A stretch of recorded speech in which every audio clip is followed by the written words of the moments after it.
ఇక్కడ ఒక round table సమావేశం విద్యార్థి యువజన మహిళా సంఘాలుగా పెట్టాము.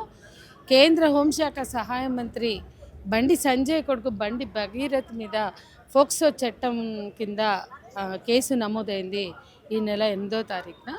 కానీ ఇప్పటి వరకు అరెస్ట్ చేయాల. అందరం ఆశ్చర్యపడుతున్నాం. 8వ తారీఖు కేసు నమోదైతే 10వ తారీఖు ఆయన ప్రధానమంత్రి సమక్షంలో, ముఖ్యమంత్రి సమక్షంలో హాజరవ్వడం, ముఖ్యమంత్రి బండి సంజయ్ని నా స్నేహితుడని ప్రకటించడం, ఆయన స్నేహితుడి కొడుకైన బండి భగీరథ్ అక్కడే అందరికీ, ఈ దేశ ప్రజలందరూ చూసే విధంగా, మీడియా అంతా చూసే విధంగా, పోలీసు అధికారులు సమస్తం చూసే విధంగా అక్కడ నిలబడి ఉండడం, ఇవన్నీ అందరికీ తెలిసిన విషయాలే. అయితే విచిత్రంగా నిన్న అతను అబ్స్కాండింగ్ అయ్యాడు, అతని ఫోన్ కూడా స్విచ్ ఆఫ్ అయ్యింది అని పోలీసులు ప్రకటించడం, ఈరోజు అతనేమో యాంటిసిపేటరీ బెయిల్కి హైకోర్టుకు వెళ్ళడం, ప్రభుత్వమేమో ఒక సిట్ విచారణని ఏర్పాటు చేయడం, రితిరాజ్ అని ఒక ఐపీఎస్ అధికారిని, కూకట్పల్లి డీసీపీని ప్రయోగించడం. ఈ వింత నాటకం ఏంటి? ఇంత విజయవంతంగా ఈ వింత నాటకాన్ని ఎందుకు ప్రదర్శిస్తున్నారు అనేది కూడా మేము ప్రశ్నిస్తున్నాం. దానికి ముఖ్యమైనటువంటి కారణం ఏంటంటే, ఫోక్సో కేసు ఒక మైనర్ బాలిక ఆరోపించింది బండి భగీరథ్ మీద. కానీ అదే రోజు హనీ ట్రాప్ కేసును కూడా పెట్టారు. హనీ ట్రాప్ కేసు ఒక చిన్న పిల్ల అంటే 17 ఏళ్ళ అమ్మాయి మీద ఎట్లా పెడతారు? ఫోక్సో కేసులో అది వేరు. అందులో ఇమీడియట్గా నిందితుడిని, నేరారోపణ ఎవరి మీద అయితే జరిగిందో వాళ్ళని అరెస్ట్ చేసి రిమాండ్కి పంపాలా.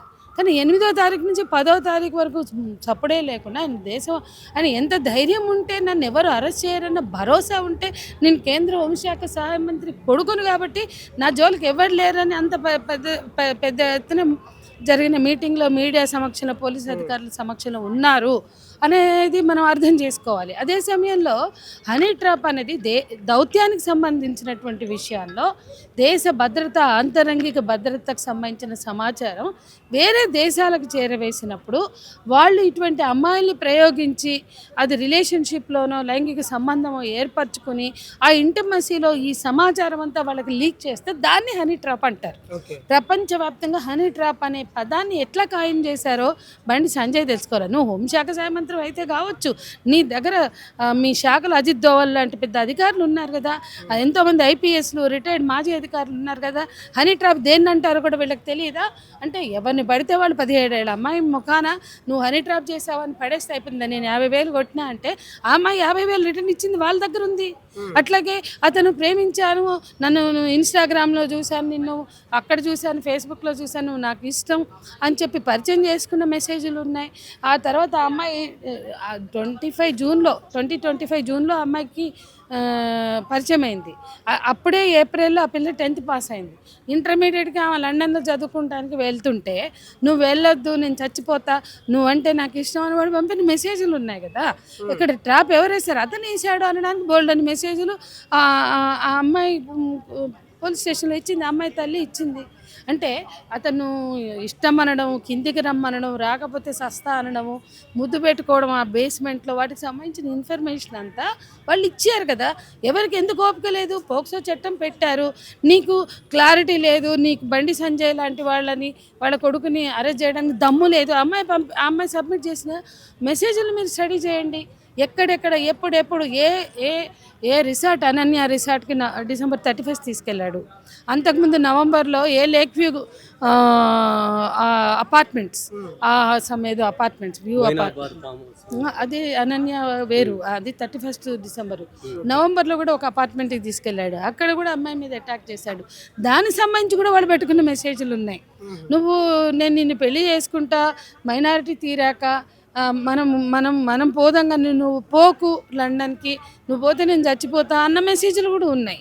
ఆ తర్వాత వాళ్ళ మధ్య జరిగిన గొడవలు, అంటే నువ్వు ఎందుకు అట్లా ప్రొసీడ్ అవుతావు, మనం పెళ్లి చేసుకుందాం అనుకున్నాం కదా అని వాళ్ళు పెట్టుకున్న మెసేజ్లు చాలా ఉన్నాయి కదా. అవన్నీ వాళ్ళు సబ్మిట్ ఆల్రెడీ చేశారు కదా. అట్లాగే పోలీసులకు బుర్ర, బుద్ధి, జ్ఞానం ఉంటే హనీ ట్రాప్ కేసే పెద్ద ప్రైమా ఫెసి. అంటే ఈ కేసులో ప్రైమా ఫెసి ఉందా లేదా, అరెస్ట్ చేయడానికి ప్రైమా ఫెసి ఉండాలి. అంటే బండి సంజయ్ కొడుకుని అరెస్ట్ చేయాలంటే ఈ అమ్మాయితో అతను లైంగికంగా దగ్గరగా ఉన్నాడా లేదా, చాలా, ఇంకేం అక్కర్లా. బండి సంజయ్ కొడుకు నాకు సంబంధం ఉందని చెప్తున్నాడు, బండి సంజయ్ కూడా సంబంధం ఉందంటున్నాడు. హనీ ట్రాప్ అంటేనే అది కదా. హనీ ట్రాప్ అంటేనే మా మీద వల వేసింది, మా అబ్బాయి పడ్డాడు అని. అంటే నీకేమో 25 ఏళ్ళు లేదా 24 ఏళ్ళు, నువ్వు మేజర్వి, అమ్మాయిది బాధ్యత కాదు. నువ్వు వలలో పడ్డా అని చెప్పినావు కదా, హనీ ట్రాప్ అంటేనే అది. మరి నువ్వు వలలో పడినాక బాధ్యత నీదవుతుంది, అమ్మాయిది కాదు. కాబట్టి హనీ ట్రాప్ కేసు ఏదైతే ఎఫ్ఐఆర్ అయిందో అదే ఇందులో ప్రైమ్ ఫసి అంటే ప్రాథమిక ఆధారం. అంటే నేను వాళ్ళు సబ్మిట్ చేసిన ఆధారాలను కూడా తీసుకోమంటలేను, కానీ ఇందులో ఉన్న ప్రాథమిక ఆధారాలు ఎన్నో ఉన్నాయి. వాళ్ళు సబ్మిట్ చేశారు, పాపం బండి సంజయ్ కూడా సబ్మిట్ చేశాడు హనీ ట్రాప్ కేసు పెట్టి. దాని ప్రకారం చూసినా అతను ఇమీడియట్గా అరెస్ట్ చేయాలి. అట్లాగే ఈ దేశంలో నిర్భయ చట్టం అనేది ఒకటి ఉంది, అది వచ్చి 13 ఏళ్ళు అయింది. నిర్భయ చట్టంలో జస్టిస్ వర్మ కమిటీ సిఫార్సులు పొందుపరిచారు. జస్టిస్ వర్మ కమిటీ సిఫార్సుల్లో చాలా స్పష్టంగా ఉన్న విషయం ఏంటంటే, ఆ నేరం చేసిన వాళ్ళు పెద్దవాళ్ళైనా లేకపోతే బడాబాబులైనా, ముఖ్యంగా ప్రభుత్వ అధికారులు, పోలీసులు, పారామిలిటరీ దళాలు, రాజకీయ నాయకులు, పవర్లో ఉన్నవాళ్ళు పవర్ ఎక్సైజ్ చేసే అవకాశం ఉంటుంది. కాబట్టి అమ్మాయిల్ని లొంగ తీసుకునే అవకాశం ఉంటుంది, లేదా ట్రాప్లు వేసే అవకాశం ఉంటుంది. తమ పవర్ని చూపించి ఆడవాళ్ళ మీద సెక్షువల్ అసాల్ట్ కానీ, అబ్యూస్ కానీ, అటాక్ కానీ పాల్పడే అవకాశం ఉంటుంది. కాబట్టి మామూలు వాళ్ళకన్నా వాళ్ళకి కఠిన శిక్షలు వేయాలి. మామూలు వాళ్ళకి 10 ఏళ్ళు వేస్తే వాళ్ళకి 15 ఏళ్ళు వేయాలి. కాబట్టి స్ట్రింజెంట్ లాగా ఉంటుంది ఇటువంటి వ్యక్తులైతే. సామాన్యులకు భిన్నంగా, అంటే కంచె చేను వేసినట్లుగా ఒక బాధ్యతలో ఉన్నవాళ్ళు, అధికారంలో ఉన్నవాళ్ళు దుర్వినియోగం చేస్తే, అధికారంలో ఉన్న వాళ్ళే నేరాలకు పాల్పడితే మరింత శిక్షలు విధించాలని జస్టిస్ వర్మ కమిటీ చెప్పింది. దాన్ని పొందుపరుచుకున్న నిర్భయ చట్టం దాని ప్రకారమే రూపొందించారు. కాబట్టి నిర్భయ చట్టం ఇక్కడ అమలు చేస్తే ఎటువంటి పెద్దవాడైనా తప్పించుకోవడానికి లేదు, మామూలు వాళ్ళకన్నా ఎక్కువ శిక్షలు వేసే అవకాశం ఉంది. మేడం, ఇప్పుడు ఈ ఎపిసోడ్లో ఇప్పుడు ఫోక్సో కేసు నమోదైతే దాదాపుగా మనం గతంలో చూసిన కేసులు ఏంటంటే 24 గంటలు తిరగకముందు అరెస్ట్ చేస్తారు. సరే, అందుబాటులో లేకపోతే అది వేరే విషయం. కానీ ఇప్పుడు ఫర్ ద ఫస్ట్ టైం ఏంటంటే ఏందో దర్యాప్తు సిట్టు ప్రూవ్ అయిన తర్వాతనే అరెస్ట్ చేస్తామనడం ఏంది? ఇది ఈ కోణాన్ని ఎట్లా చూడాలి? చట్టం ఉన్న వాళ్ళకి చుట్టం కాకపోతే, చట్టం తన పని తాను చేసుకునే పోయేటట్లయితే లా అండ్ ఆర్డర్ పోలీస్ స్టేషన్లోనే అరెస్ట్ చేయొచ్చు, లేదా ఏదైతే కేసు నమోదు చేశారో దాని మీద చర్యలు ఉండాలి, విచారణ కొనసాగాలి. కానీ అలాంటిది ఏమీ చేతగాలేదు, చెయ్యలేకపోయారు అంటే ఇవాళ తెలంగాణలో ఫోక్సో కేసులు చాలా చోట్ల నమోదవుతాయి. ఇట్లా వేసుకుంటూ పోతారా సిట్టులు? లేకపోతే పోలీస్ స్టేషన్లో పని జరుగుతుందా? లేదా police station law and order పిఎస్లో చేయవలసిన క్రైమ్ ఇది. ఇది ఏంటి? Crime against minor child. ఒక మైనర్ బాలిక మీద జరిగిన అత్యాచారానికి లేదా లైంగిక నేరానికి సిట్టుతో ఏం పని? అయినా సిట్టు వేశారంటేనే ఇక్కడ దాన్ని కాలయాపన చేయడానికని అర్థం.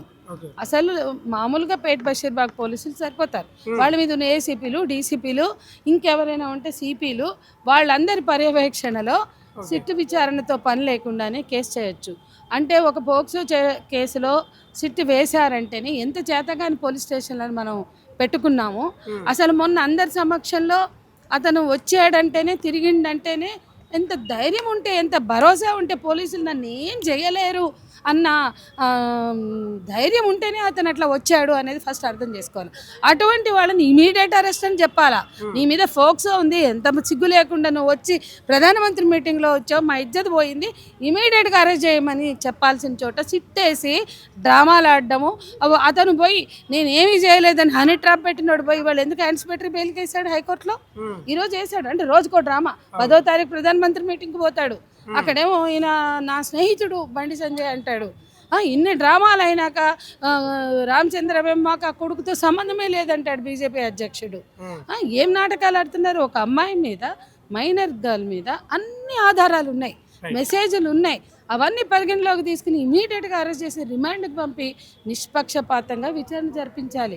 నేను బండి సంజయ్ కొడుకు కాబట్టి ఎన్కౌంటర్ చేయండి అంటలేను, బండి సంజయ్ కొడుకు కాబట్టి అర్జెంటుగా మరణశిక్షలు ఏమంటలే, కానీ చట్టబద్ధంగా శిక్ష. ఒక డిమాండ్ సమాజం నుంచి ప్రశ్న లేవనెత్తుతున్నారు.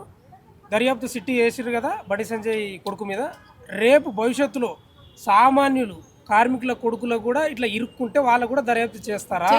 అట్లా ఏం చెయ్యరు. మనం చూసాంగా దిశ కేసులో అతను వాళ్ళు దోషులు అవునో కాదు, మాకు ఎన్నో స్టోరీలు తెలిసిన ఆ టైంలో. ఆ లారీ యజమానులే చేశారు, ఆ లారీల కంపెనీ. కానీ అందులో పని చేసే క్లీనర్లు డ్రైవర్లను తీసుకొచ్చి వేసి పడేసిండ్రు. ఓకే. మరి మేమే అప్పుడు దిశ ఎన్కౌంటర్ తప్పని ఈ సజ్జనార్ మీద కేసేసాం. ఇప్పటికీ తిరుగుతుండు సజ్జనారు. కాబట్టి మేము ఆ రోజు సజ్జనార్ గ్రేట్గా ఎన్కౌంటర్ చేసిండు అనలే, సామాన్యులైనా ఎవరైనా చట్టబద్ధంగానే శిక్షించండి. ఇప్పుడు బండి సంజయ్ కొడుకునైనా చట్టబద్ధంగానే శిక్షించండి అంటున్నాం. ఎందుకంటే ఆ రోజు సజ్జనార్ గారు చేసిన దిశ కేసులు చేసిన ఎన్కౌంటర్ తప్పు పట్టింది మేము, పిటిషనర్స్ మేము, సత్యంబాబు నిర్దోషి అన్న పిటిషనర్స్ మేము. అది కోర్టు తేల్చింది కదా, సత్యంబాబు నిర్దోషి అని 800 పేజీల జడ్జిమెంట్ వచ్చింది కదా. పాపం వాడు అన్నీ ఇరగొట్టుకుని అన్నీ కోల్పోయి 10 ఏళ్ళు జైల్లో ఉన్నాక, 8 ఏళ్ళు జైల్లో ఉన్నాక అతను నిర్దోషం తేలింది. కాబట్టి ఒక అమాయకులను శిక్షించడానికి చట్టాలు అక్కర్లేదు. అంటే వీళ్ళు పవర్ ఎక్సర్సైజ్ చేసే క్రమంలో అమాయకులను అయితే శిక్షిస్తారు, బడా బాబులు అయితే కనీసం ఎఫ్ఐఆర్ చేయరు, కనీసం అరెస్ట్ కూడా చేయరు. ఇది వాళ్ళ ప్రజలకి వ్యవస్థ మీద, పోలీస్ వ్యవస్థ మీద నమ్మకాన్ని, విశ్వాసాన్ని దెబ్బతీసే అంశంగా చూడాలి.